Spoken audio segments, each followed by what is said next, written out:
So if Republicans want to spend all their time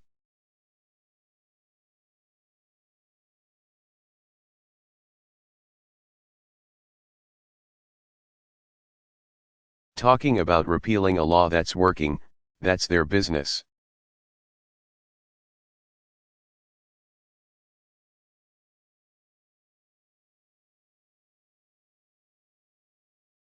I think what Democrats should do is not be defensive.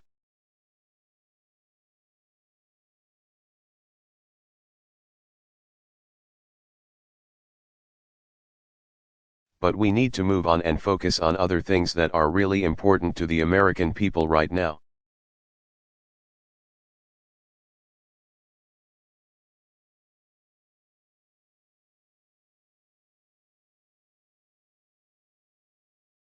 David Jackson.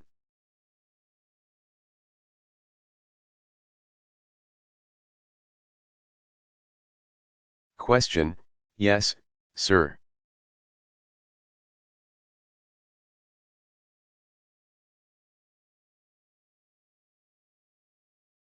Thank you. One reason the Republicans talk about it is there are people who object to the law who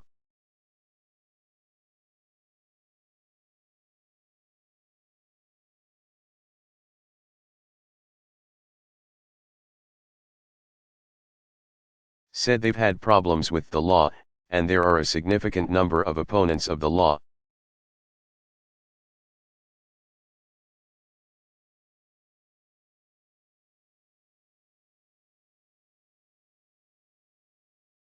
I guess my question is, what makes you think a significant majority of the American people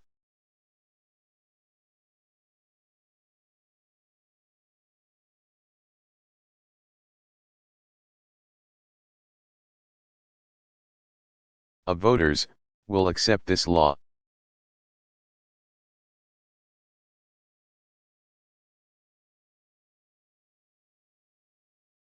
Or are we destined to see healthcare as a 50-50ths, red state/blue state argument for years to come?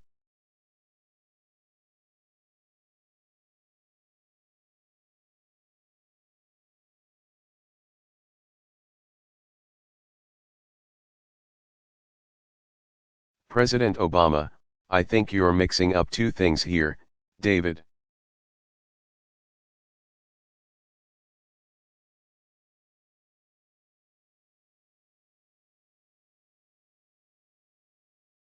You said there are people who have seen problems with the law.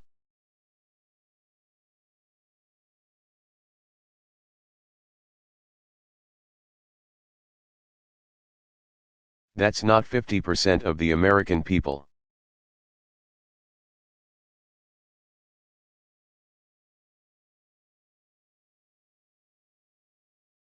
There may have been folks who have been affected in ways that they weren't happy about by the law.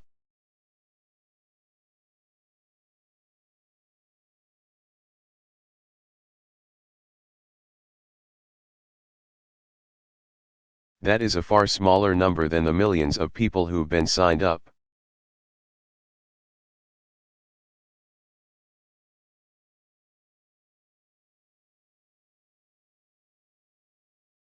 That doesn't mean we shouldn't be concerned about it.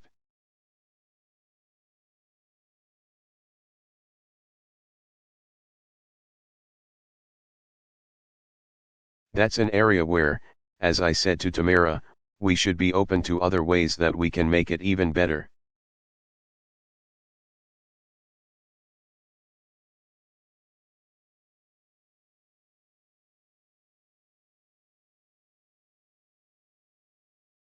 So that's objective facts and real problems out there.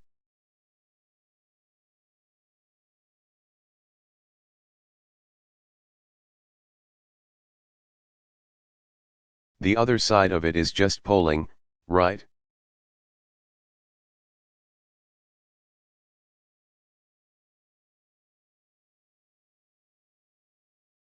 What's the general opinion of the law which is attached to general?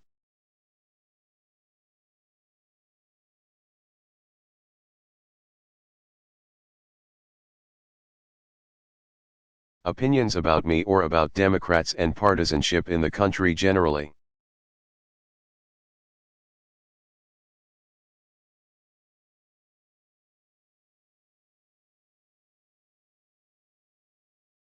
My view is that the longer we see the law benefiting millions of people,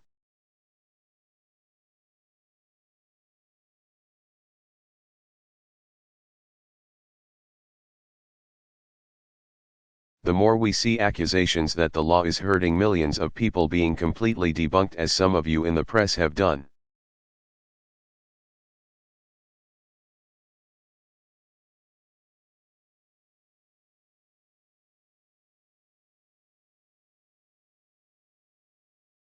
And the more the average American who already has health insurance sees that it's actually not affecting them in an adverse way.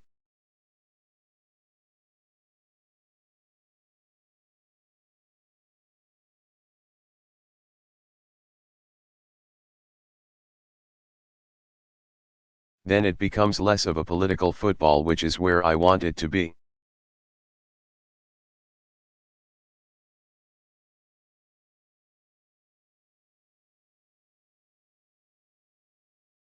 This shouldn't be a political football.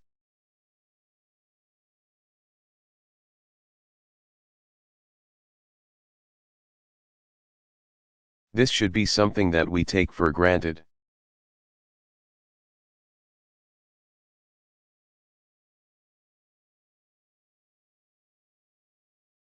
That in this country you should be able to get affordable health care regardless of how wealthy you are.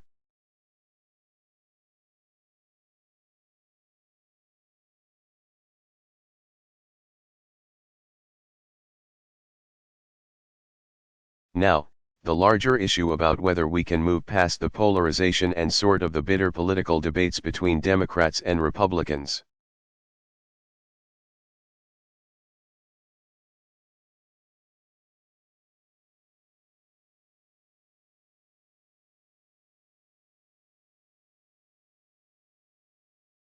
Of which Obamacare is just one small part. That's going to take more time.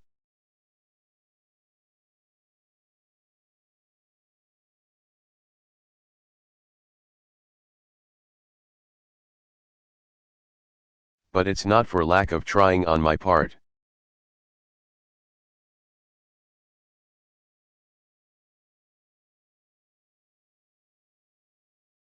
And I think that I speak for all Democrats in saying we would much prefer a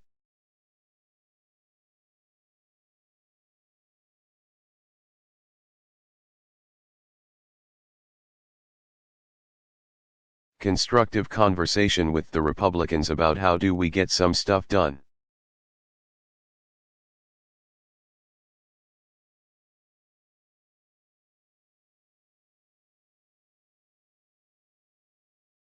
And let's focus on some areas that the American people really care about.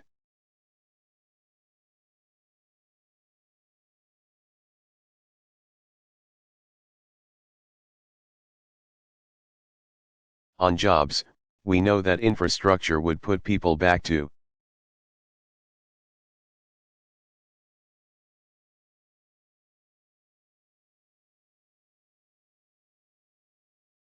work right now, and it would improve our economy for the long term.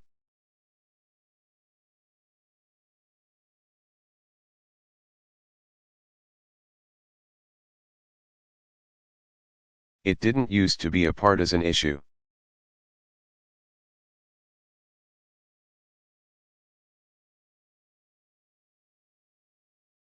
Why aren't we coming up with a way to make sure that we're rebuilding our roads and our bridges?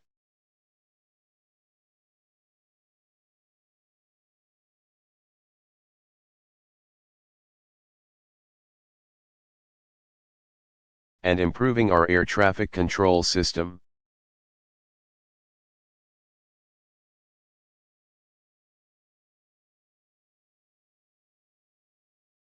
There's no reason that has to be political.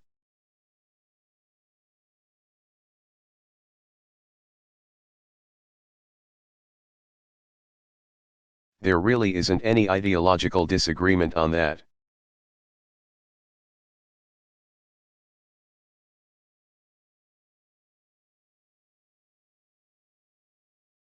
And I guarantee you after this winter, if you look at the potholes that are the size of canyons all across big chunks of the United States,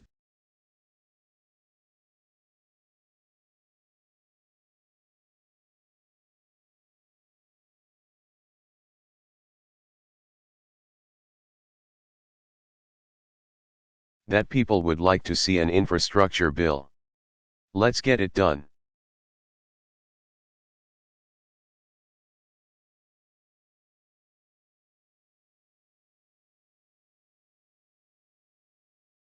Question: how long before healthcare ceases to become a political football, do you think?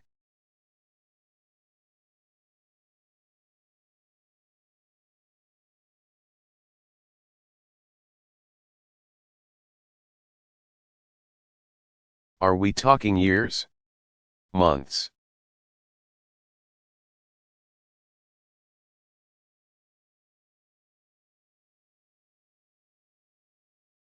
President Obama, I think it's hard to say.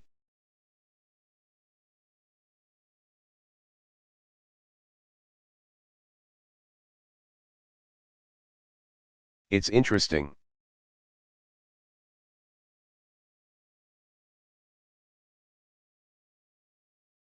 So we've been through this cycle before.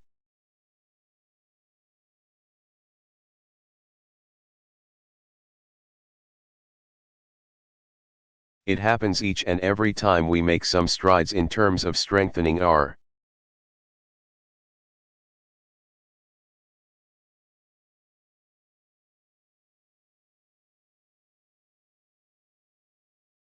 commitments to each other, and we expand some of these social insurance programs.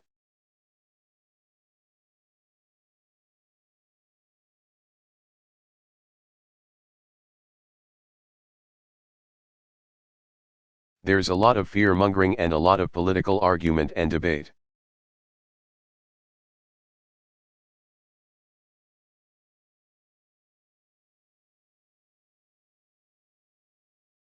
And a lot of accusations are flung back and forth about socialized medicine and the end of freedom.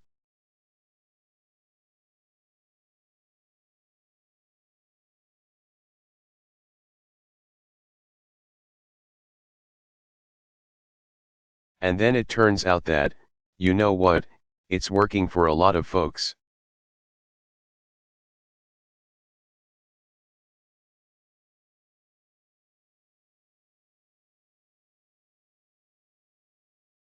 And we still live in a free market society and the Constitution is intact. And then we move on. And I don't know how long it's going to take.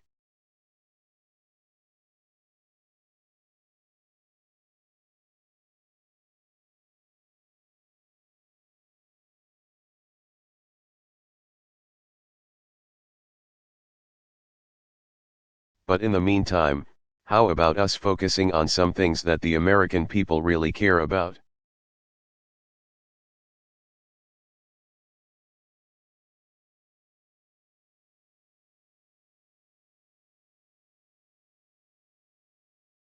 Thank you, everybody.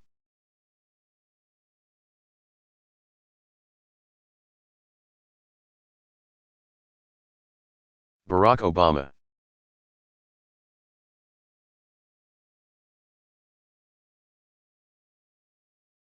Pressure on the economy and the debt limit.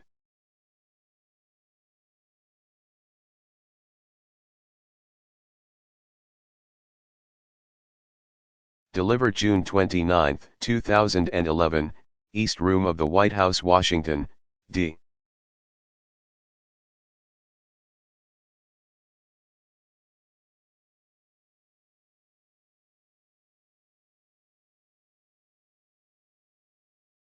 C.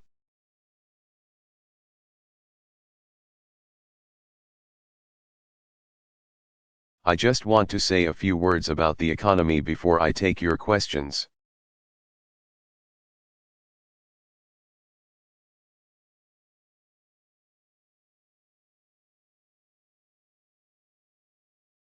There are a lot of folks out there who are still struggling with the effects of the recession.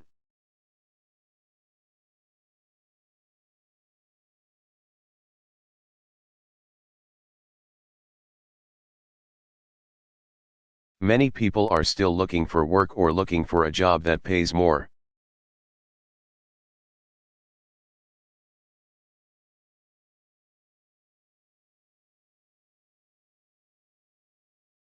Families are wondering how they deal with a broken refrigerator or a busted transmission.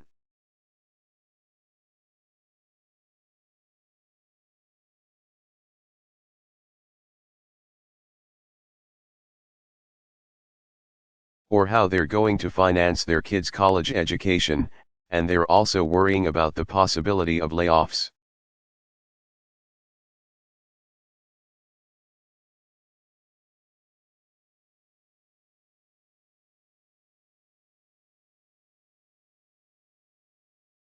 The struggles of middle-class families were a big problem long before the recession hit in 2007.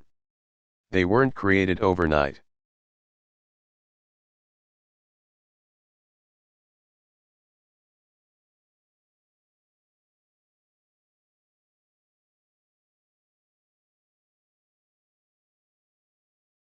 And the truth is, our economic challenges are not going to be solved overnight.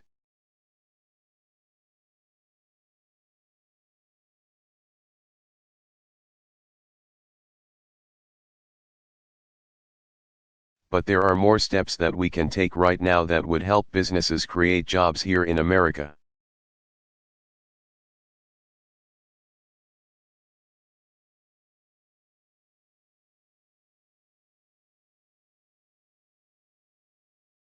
Today, our administration is trying to take those steps.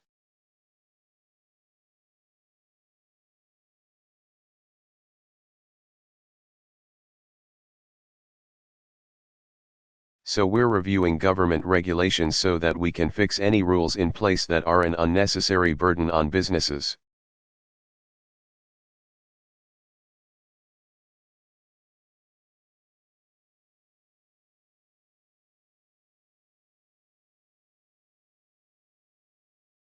We're working with the private sector to get small businesses.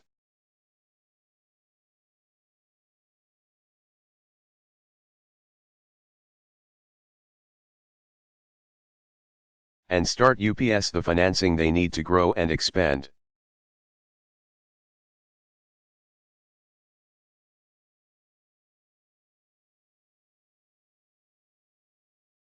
And because of the partnership that we've launched with businesses and community colleges.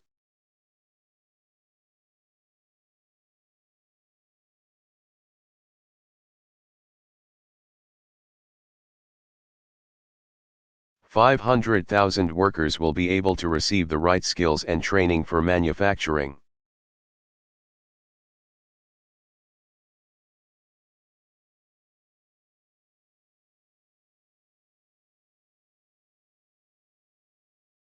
Jobs in companies all across America, jobs that companies are looking to fill.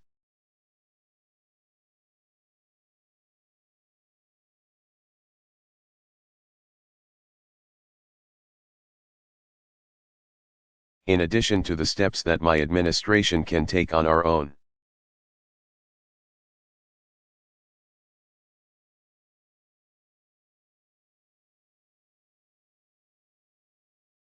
There are also things that Congress could do right now that will help create good jobs.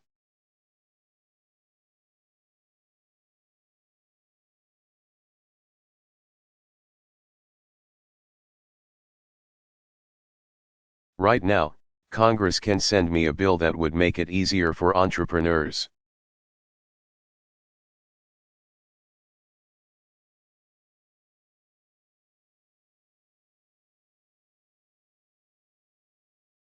To patent a new product or idea because we can't give innovators in other.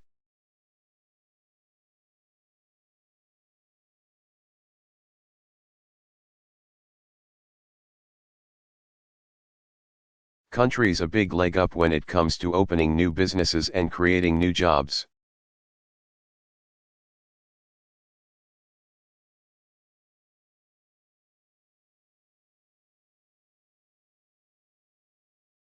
That's something Congress could do right now.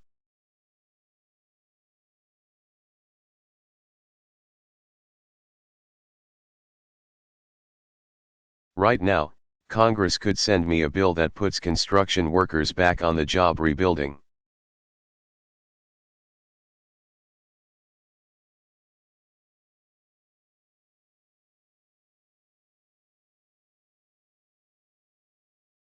Roads and bridges, not by having government fund and pick every project.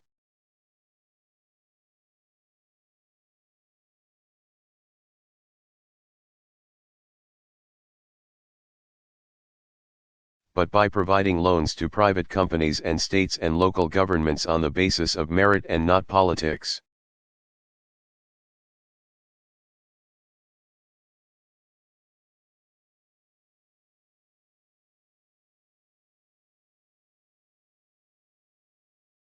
That's pending in Congress right now.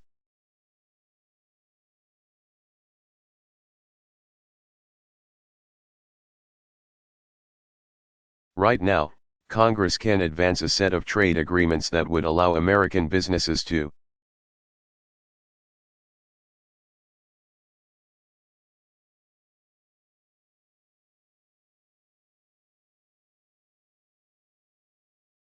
sell more of their goods and services to countries in Asia and South America, agreements that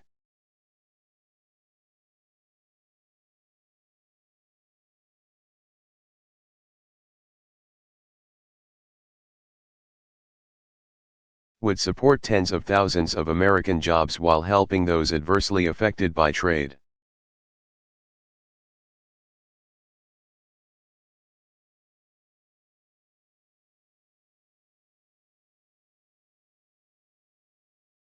That's pending before Congress right now.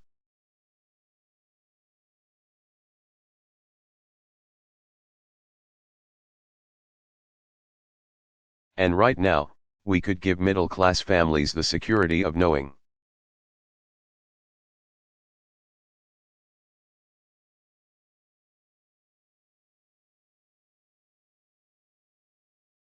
that the tax cut I signed in December will be there for one more year.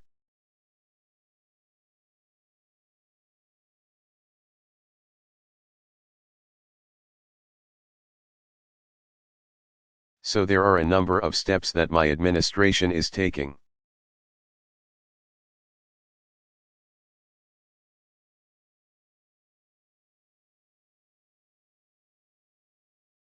But there are also a number of steps that Congress could be taking right now on items that historically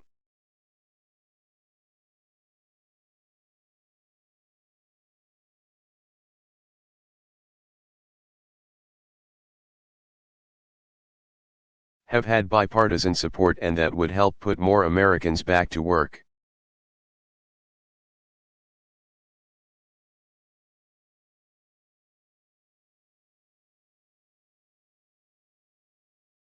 Many of these ideas have been tied up in Congress for some time.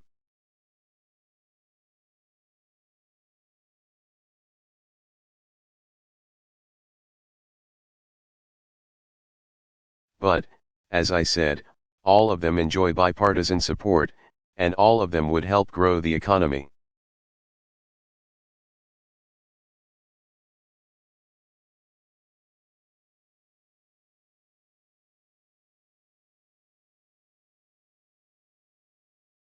So I urge Congress to act on these ideas now.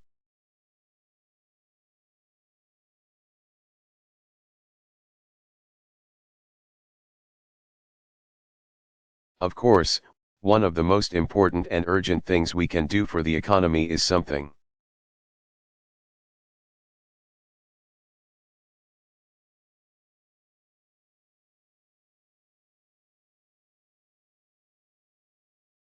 That both parties are working on right now, and that's reducing our nation's deficit.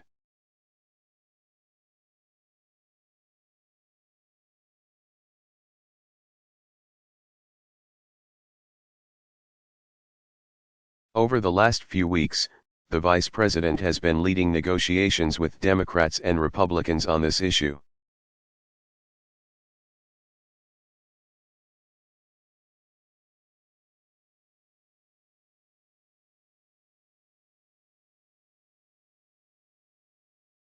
And they've made some real progress in narrowing down the differences.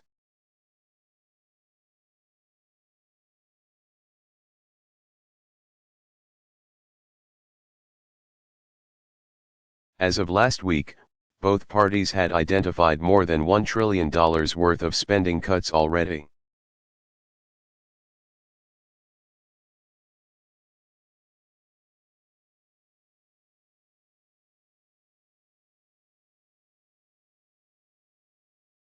But everyone also knows that we'll need to do more to close the deficit.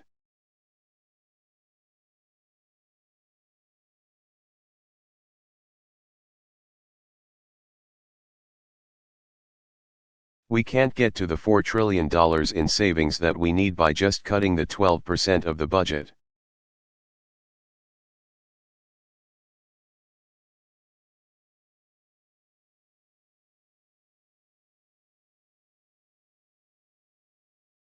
That pays for things like medical research and education funding and food inspectors and the weather service.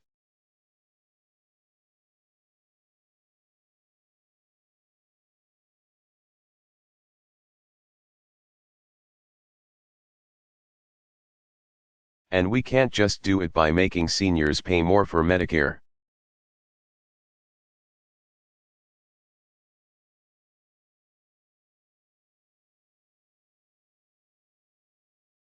So we're going to need to look at the whole budget, as I said several months ago.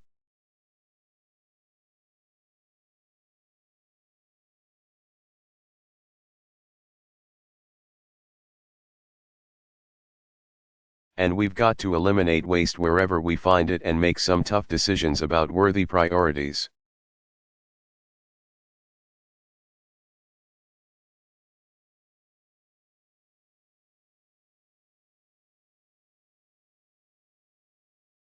And that means trimming the defense budget, while still meeting our security needs.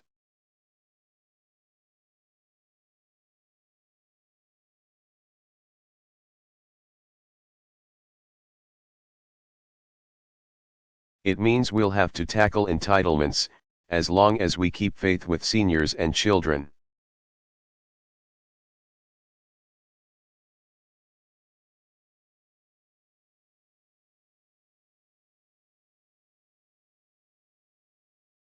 With disabilities by maintaining the fundamental security that Medicare and Medicaid provide.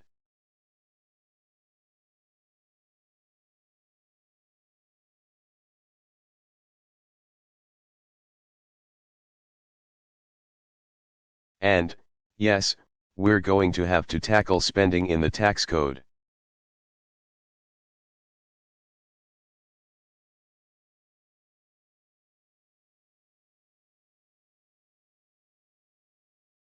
There's been a lot of discussion about revenues and raising taxes in recent weeks.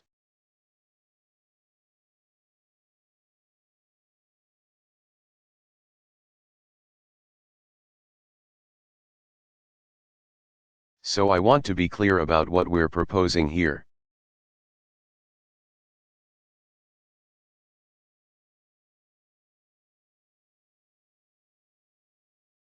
I spent the last 2 years cutting taxes for ordinary Americans.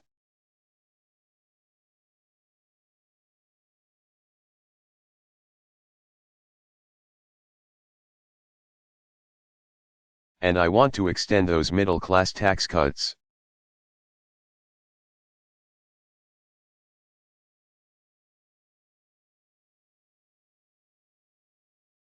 The tax cuts I'm proposing, we get rid of our tax breaks for millionaires and billionaires.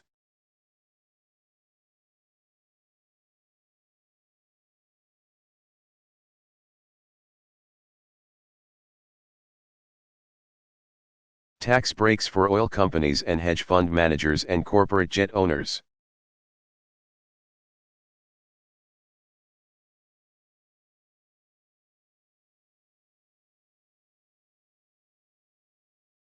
It would be nice if we could keep every tax break there is.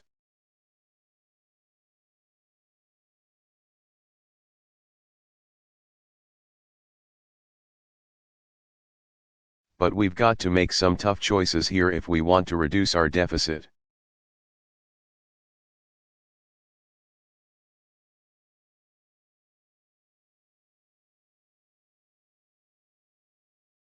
And if we choose to keep those tax breaks for millionaires and billionaires, if we choose to keep a tax break for corporate jet owners.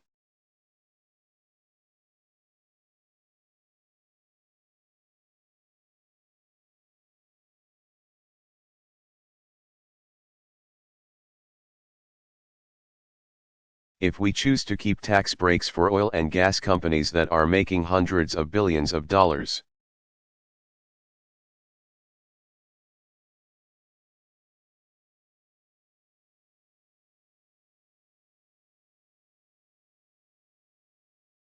Then that means we've got to cut some kids off from getting a college scholarship.